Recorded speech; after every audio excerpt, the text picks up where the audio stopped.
전통 속 트렌드가 가득한 곳, 서촌 걸어볼까요?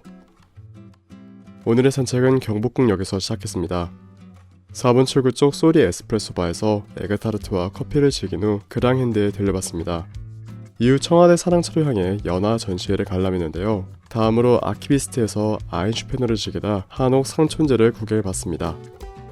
그리고 경복궁역으로 돌아와 마무리했습니다. 그럼 산책 시작하겠습니다. 먼저 경복궁역은 그 자체로도 놀라웠습니다. 중앙 시계탑과 곳곳의 요소가 다른 역들과 다른 재미에 나가기 전 잠시 둘러봤습니다. 4번 출구로 나서 카페가 있는 작은 골목으로 들어가는데요. 다양한 한복 대여점이 있었습니다. 문화가 이어지고 있는 점에서 좋다는 생각이 들었습니다. 작지만 알찬 가게 소리입니다. 에스프레소 위주의 가게로 다양한 에스프레소가 준비되어 있는데요. 다른 커피 메뉴도 당연히 있습니다. 디저트는 간단한 편이고 가격이 조금 있는데요. 콤보 메뉴로 저렴하게 이용할 수 있는 데다 평일 아침 10시 이전까지는 추가 할인이 있습니다. 저는 설탕이 들어간 기본 에스프레소와 에그타르트 한 개인 에그타르트 콤보 1을 주문했습니다. 특별하거나 새롭진 않지만 고소하며 달달한 커피와 말랑하고 촉촉한 타르트였는데요. 여긴 시나몬, 소금, 설탕이 따로 구비되어 있어서 맛에 변주를 줄 수 있는 것도 장점입니다. 기분 좋은 시작이 될 수 있게 해준 소리였는데요. 물과 냅킨 같은 부가적인 것부터 소소한 인테리어도 좋았지만 협소한 내부, 그리 편하지 않은 외부는 참고하셔야 합니다. 다음은 그랑핸드로 향했습니다. 돌길을 지나 붉은 벽돌이 있는 골목 안으로 들어가주세요. 하얀 벽을 끼고 오른쪽으로 돌면 두 번째 장소인 그랑핸드가 나옵니다. 외관은 주택 같은 느낌이었는데요. 아늑한 내부에 다양한 아이템들, 리프레쉬를 위한 커피콘까지 정말 향에 진심인 곳이라 느껴졌습니다.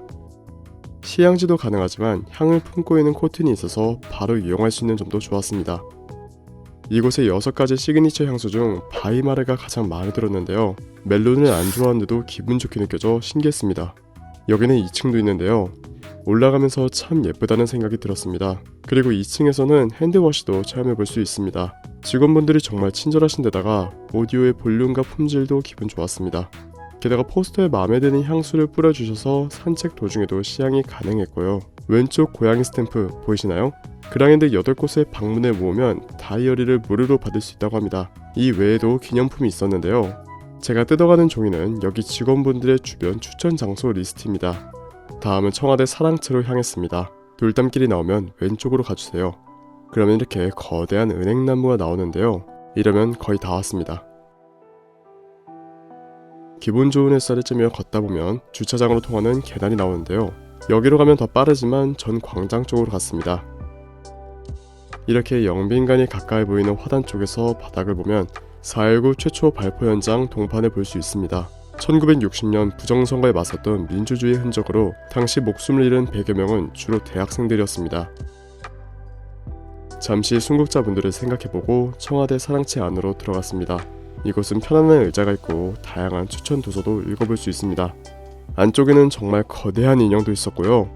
다른 쪽에는 어떤 캐리어가 있었는데요. 자신의 여행 성향을 파악하고 비슷한 여행가의 추천 스팟을 볼 수 있는 전시였습니다.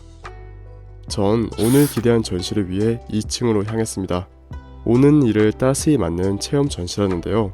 1관은 사랑채로 향하는 반딧불 가득한 길로 불규칙하게 어우러지는 빛들이 예뻤습니다. 2관은 밤잔치가 열리는 사랑채로 수많은 연등들의 전체적인 모습도 이쁘지만 가까이서 본 연등이 정말 좋았습니다. 잔잔하게 깔리는 음악도 좋아서 기분 좋은 전시가 되었습니다. 그리고 연등에는 4가지 이쁜 그림이 있습니다. 방문하셔서 무슨 그림이 있는지 구경해보세요. 관람을 마치면 잠시 쉴 수 있는데요. 여기선 북악산이 훤히 보였습니다. 기념품 가게도 있었는데요. 이쁜 그림과 무늬에 자석, 필기구 등 다양한데요. 이 새는 무엇일까 하다 커터칼이란 걸 알자 약간 웃겼습니다. 다음은 아키비스트로 향했습니다. 청와대 사랑채를 오던 길을 되돌아 오른쪽 골목으로 들어가면 이런 길목 안쪽으로 아인슈페너 맛집 아키비스트가 있습니다. 워낙 인기가 많은 곳인데요. 이때는 평일 낮으로 15분 정도 기다렸습니다. 메뉴판입니다. 다른 메뉴도 궁금하지만 당연히 아인슈페너를 시켜봤는데요. 아이스와 핫의 추천을 여쭤보니 올리는 크림을 차갑게 보관하는 만큼 크림과의 조화를 위해 아이스를 추천하셔서 아이스로 시켰습니다. 음료 외에도 빵들도 있었는데요. 당일 생산하셨다고 하네요. 가게는 조금 작은 편인데요. 제가 앉은 곳은 그리 편하지는 않았습니다만 이렇게 소파인 곳도 있었습니다. 자리로 커피를 가져다 주시는데요. 이 아인슈페너 맛있을 건 당연했지만 맛이 정말 제 취향이었습니다. 쫀득한 크림은 너무 달지 않으며 끝까지 고소한 커피 맛이 좋았습니다.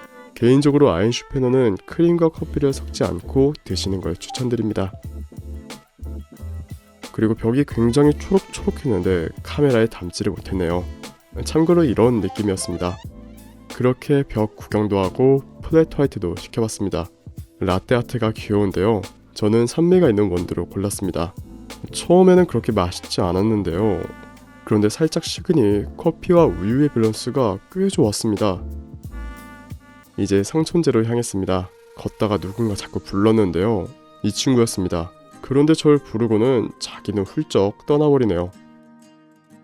고양이가 어디 가는지는 못 물어보고 상촌제에 도착했습니다. 여긴 폐가를 종로구에서 보관한 곳인데요. 한옥의 구조뿐만 아니라 다양한 문화체험도 신청할 수 있는 곳입니다.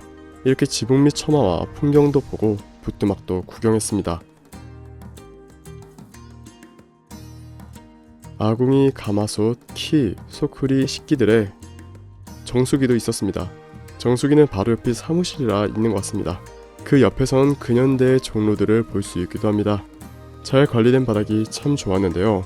사실 여긴 처음에는 계획이 없었지만 그랑엔드에 있던 직원들의 추천 장소 중 하나로 그분들의 안목을 믿고 와본 곳입니다.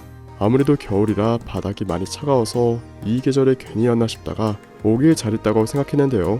잘 보이는 온돌의 구조도 괜찮지만 개인적으로 여기의 툇마루가 참 좋았습니다. 한적하면서 잔잔한 분위기가 생각을 정리하기 좋았습니다. 한옥의 구조, 옛 이야기를 알 수 있는 상촌제. 겨울 중에는 조금 힘들지만 다른 때라도 와보시는 건 추천드립니다. 마지막으로 경복궁역으로 돌아갈 때는 경복궁의 영추문 쪽 돌담길을 따라왔는데요. 저는 돌의 결을 참 좋아해서 이런 장소를 애정하는데요. 예전에 있었던 낙서 때문에 훼손된 흔적들에 속상했습니다. 문화재가 잘 보존되었으면 좋겠네요.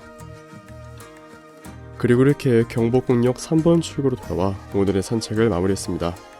전통 속 트렌드가 가득한 곳 서촌 걸어볼까요?